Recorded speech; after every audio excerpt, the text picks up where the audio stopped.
Hola amigos, ¿qué tal? Soy Nacho Rodríguez. Hoy es 4 de diciembre del 2024 y tenemos noticias muy importantes de último minuto. La primera es que la Suprema Corte ha aprobado la expropiación de minas canadienses.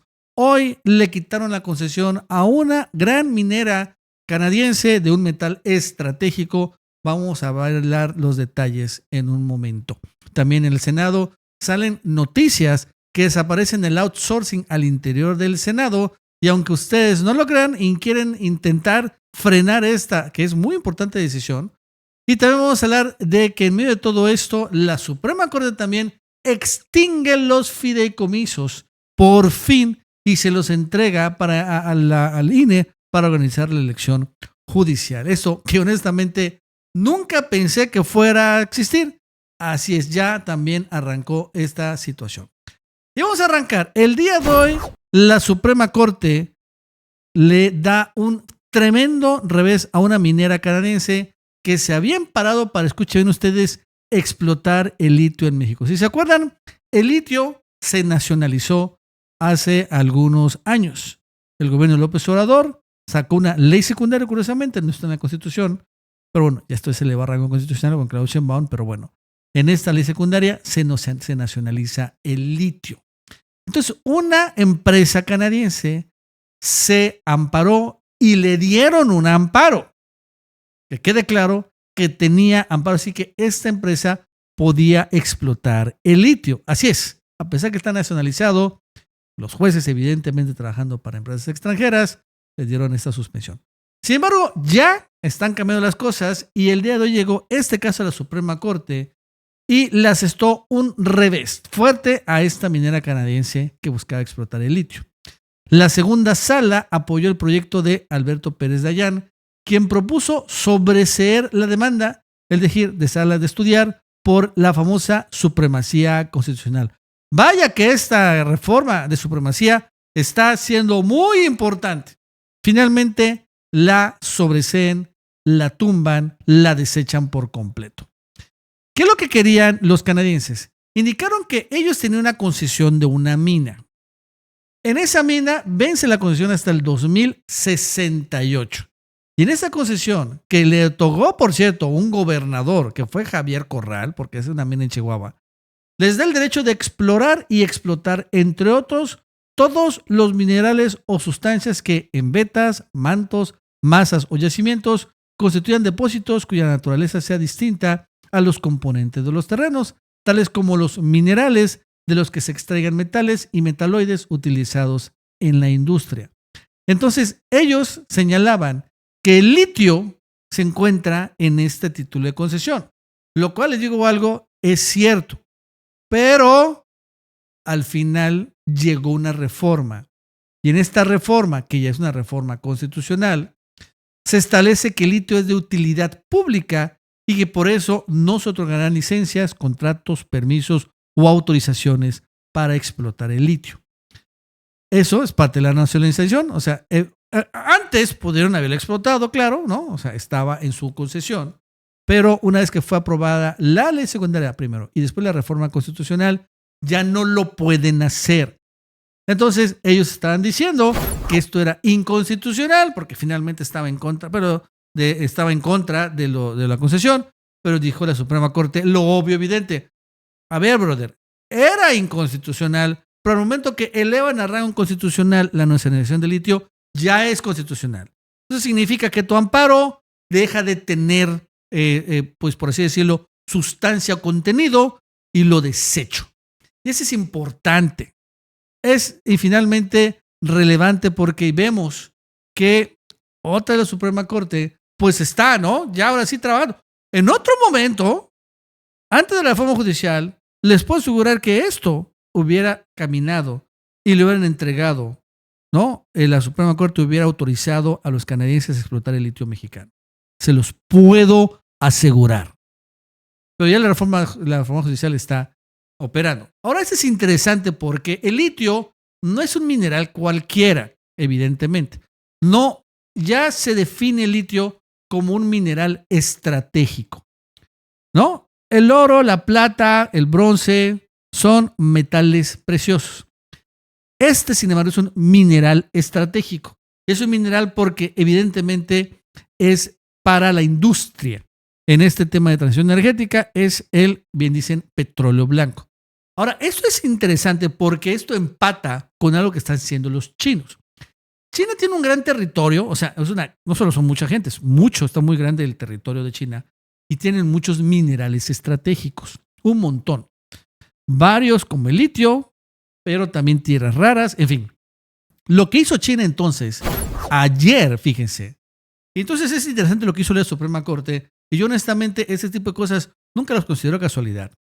China prohibió la exportación de minerales críticos y estratégicos para Estados Unidos el día de ayer.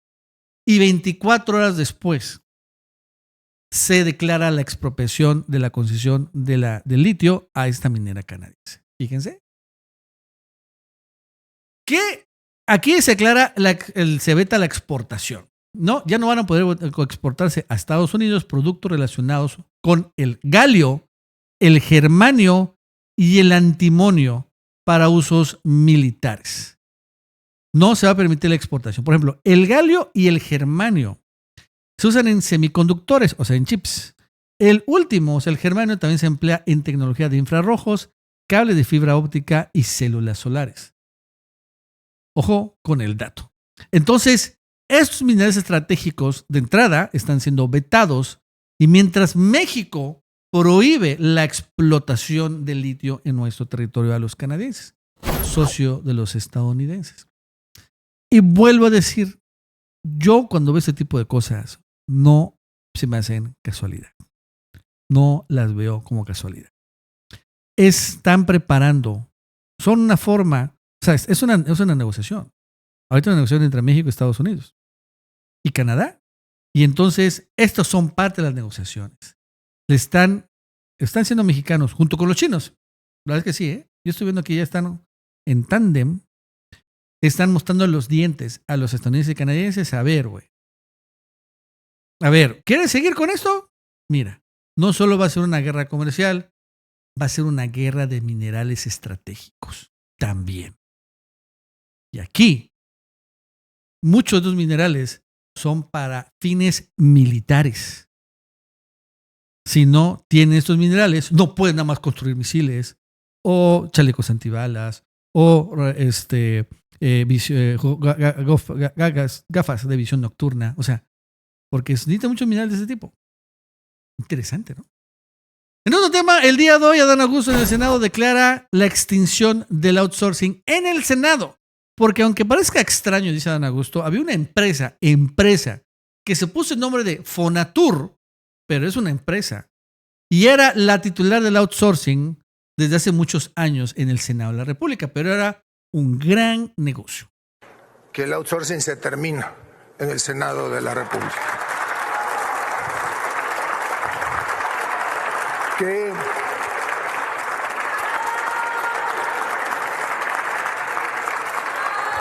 Que termina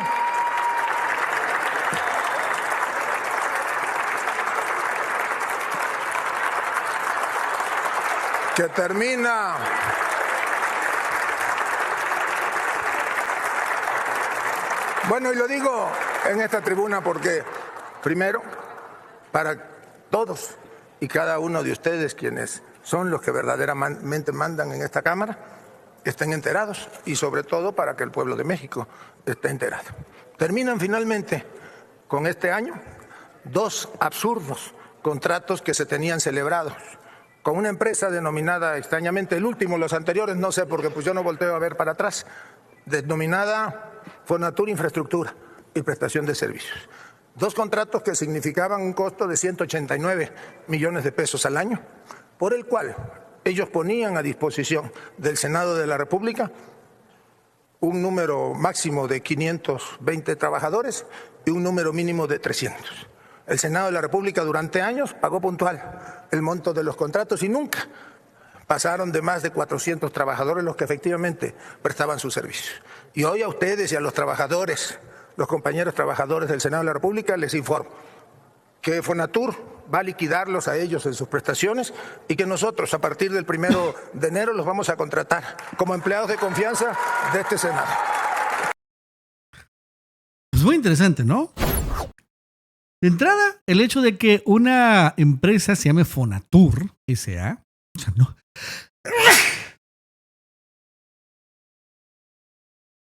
De entrada, que una empresa se llame Fonatur S.A. Infraestructura y que sea la titular del outsourcing, repito, no es el Fondo Nacional de Turismo, es una empresa que se robó el nombre.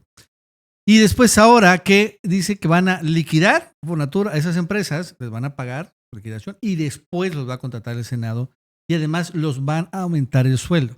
De pagar, porque ganaban 7,100 pesos, fíjense, ganaban menos que el mínimo, ahora van a ganar 11,000 pesos y les van a pagar el ISSSTE y van a ser trabajadores del Senado de la República, pero van a ser bien liquidados por parte de la empresa. Pero quiero que vean la distorsión, porque esto es lo que hacen mucho. Leti Robles es una periodista de La Fuente del Senado. Después de conocerse que el Senado termina su relación con Fonatur MX, pero no es Fonatur, o sea, no es aquí le pone Fonatur MX como si fuera el gobierno, pero no es el gobierno, ¿no? Es una empresa. Que implicará el desempleo de cientos de trabajadores de limpieza. Adán Augusto anuncia que contratará a 390 de esos empleados de limpieza y les aumentará el sueldo.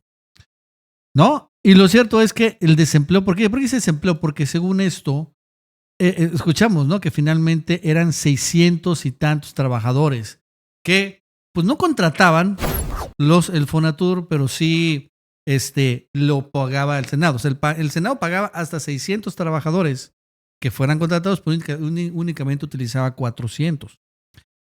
Pero contrataba, o sea, le pagaban para contratar 600. Entonces ahora dicen, es que van a quedar desempleados, pero no es desempleo. Finalmente era puro negocio. No se contrataban y se pagaban muy mal. En fin, una muy buena noticia, claro, para ese tipo de cosas que se están limpiando. Hay muchos así. Creo que también en el gobierno federal siguen muchos de este tipo de contratos que se espera que se terminen, porque muchos son multianuales. Y bueno, se dé también esa es austeridad y además justicia. Se paga más con los contratos que con los salarios directos a las personas. Y bueno, regresando a la Corte rápidamente, hoy nos enteramos que la Suprema Corte, ahora sí, de manera oficial, ha extinguido sus fideicomisos. Hay varios fideicomisos, hay 13 fideicomisos. Bueno, ahorita se extinguieron como 3. Y ya se han liberado 7,000 millones de pesos que se han ido a la elección judicial. ¿No? Esto es importante. La Suprema Corte aprobó ya de manera formal iniciar el proceso para extinguir sus fideicomisos, liberando 7,177 millones de pesos para financiar la elección judicial, que acuerdan que está presupuestada en 9,000 millones. Así que, pues aquí ya está prácticamente el 80% pagar la elección. Lenia Batres informó en redes sociales que el Pleno de la Corte aprobó ayer en sesión privada que la presidenta Norma Piña inicie los trámites para la extinción. También confirmaron otras fuentes, otros ministros, esta extinción para pensiones complementarias de mandos medios, también donde están las pensiones para mandos superiores, personal operativo, gastos médicos extraordinarios, remanentes presupuestales que datan de la década de los 90 y un fondo Juríca para financiar proyectos de tribunales que tiene años que se permanece ocioso. La votación fue unánime en cuanto a acatar el transitorio de la reforma y mayoría de 7-10 por autorizar a Piña para que firme los convenios de extinción. Aunque esto no va a afectar los saberes de retiro porque este dinero salen de los presupuestos de la Corte. No salgo de los fideicomisos. O sea, todo eso que estoy comentando, pensiones complementarias para mandos medios, superiores, personas bla, bla, bla. O sea, todo eso era un guardadote para más y más dinero que se iban a pagar, ¿no? De super mega pensiones. Pues eso ya no va a suceder. Ya se le va a entregar todo. Ahora falta más. Falta la extinción de los fideicomisos del Consejo de la Judicatura. Allí hay 10,000 millones de pesos adicionales. Pero ahí hay amparos. Se han otorgado suspensiones por parte de jueces federales, los dichosos jueces. Y entonces ahora, pues tienen que llegar a un acuerdo el Consejo de la Judicatura e INAFIN, que es el que tiene los fideicomisos Nacional Financiera, pues para ignorar estos amparos que, por cierto, violan la Constitución. Porque en la Constitución queda claramente establecido, de que se van a extinguir todos los fideicomisos. Pero bueno, es la misma danza de siempre, el mismo rollo de siempre. El amparo violando la Constitución. Sin embargo, ya hemos visto esto ya cómo se está empezando a resolver. Finalmente la Suprema Corte va a llegar esto de nuevo y probablemente vaya a ordenarle, porque la presidenta de la Suprema Corte, Norma Piña, es presidenta de la Judicatura. Ella también, finalmente, además de la Suprema Corte, va a decirle al Consejo de Judicatura, ¿no? Pues tienes que extinguir y olvídate de los amparos y las suspensiones. Pero ahí hay 10,000 millones también adicionales. Todavía no está, eso no, sabemos que están ahí, pero no están presupuestados. Finalmente, no están ahí en la ley de ingresos. Pero ya esta fideicomiso se van a entregar y se va a financiar la elección judicial y después van a entregar otros 10,000 millones. Que bueno, pues dinero hace falta para proyectos y para programas sociales. Bueno, amigos, eso es todo. Hasta luego.